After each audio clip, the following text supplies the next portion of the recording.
25e jour. Admirable exemple de cette union de l'âme fidèle avec le Sacré-Cœur de Jésus. En ce même siècle où la Providence suscita le Père Eudes d'abord, puis la bienheureuse Marguerite Marie, pour la glorification du Sacré-Cœur de Jésus, les mystères de ce cœur adorable furent manifestés à une autre très sainte religieuse du Carmel, sœur Marguerite du Saint-Sacrement. Cette Marguerite du Carmel était une fleur précieuse, non moins précieuse que celle du parterre de la Visitation. Sa bonne odeur s'étendit au loin, et saint Vincent de Paul, le père de Condren, l'abbé Ollier, l'avait en singulière vénération.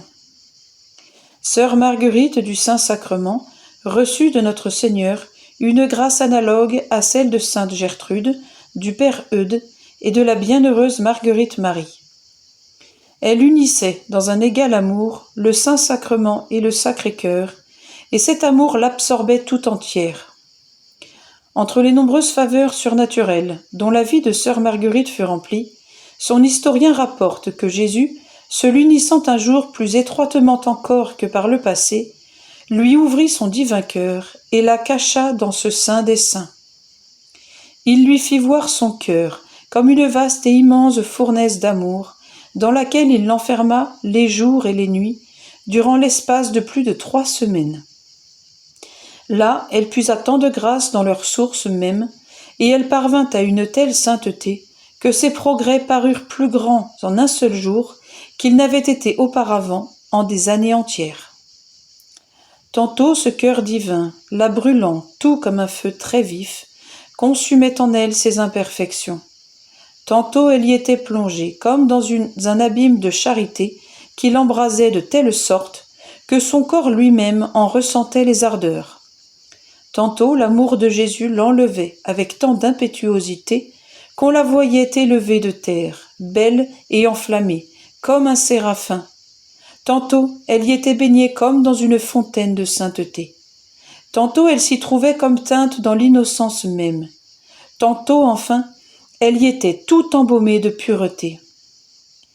Elle remarqua dans le cœur de Jésus un double mouvement de dilatation et de compression.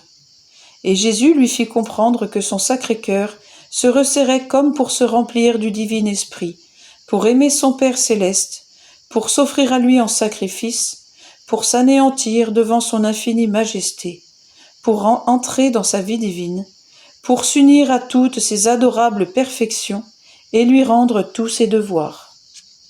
Il se dilatait, au contraire, afin de répandre son esprit dans tous ses membres et de communiquer à son Église, qui est son corps, la chaleur et la vie.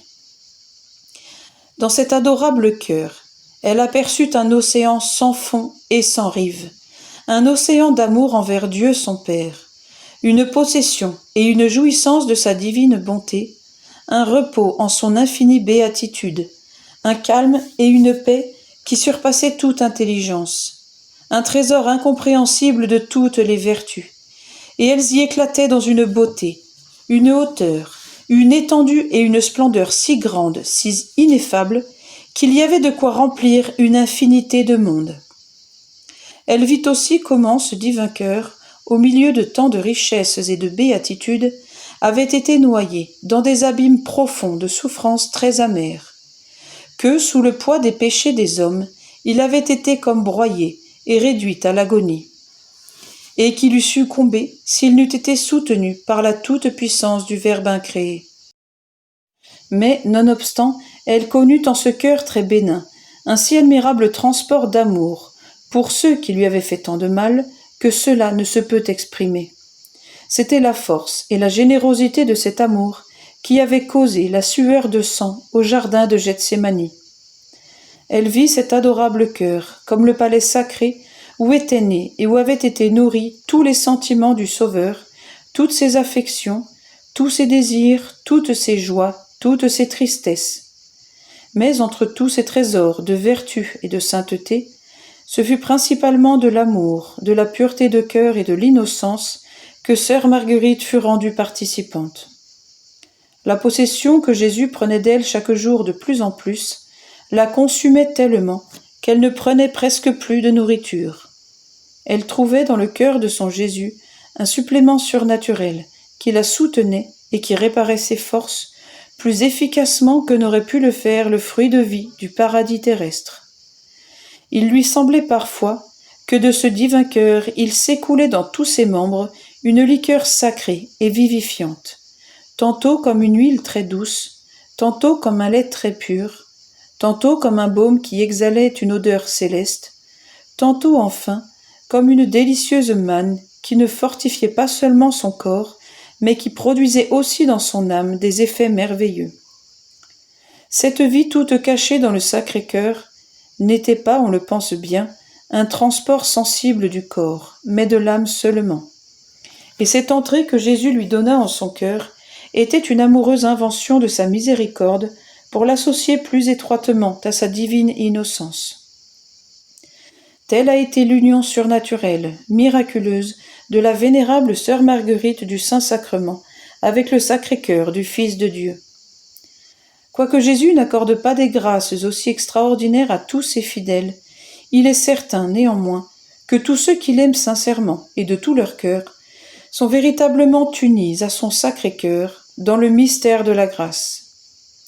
Le même esprit qui opère les unions miraculeuses dont la vie des saints nous offre tant d'exemples, opère en nous, lorsque nous sommes fidèles, une union très réelle, très intime, très profonde, toute céleste avec notre Seigneur Jésus-Christ et tout spécialement avec son adorable cœur. Contentons-nous humblement d'être unis à Jésus par cette voie commune de l'Église, qui est la voie de la foi. Et lorsque nous voulons aimer ou adorer le bon Dieu, concevoir une vraie douleur de nos péchés, rendre à notre Père céleste des devoirs de religion qu'il attend de notre fidélité, tournons-nous intérieurement vers le divin cœur de Jésus, unissons-nous à lui par la prière et l'amour, entrons en lui, demeurons en lui, ne faisant qu'un avec lui, priant et adorant avec lui, aimant tout ce qu'il aime, détestant et repoussant tout ce qu'il réprouve. Gloire donc, amour et action de grâce à ce cœur très bon et très miséricordieux de notre Sauveur, pour toutes les grâces et bénédictions qu'il a répandues et qu'il répandra jusqu'à la fin des temps, en la terre et au ciel, dans tous les cœurs qu'il aime et qui l'aimeront éternellement.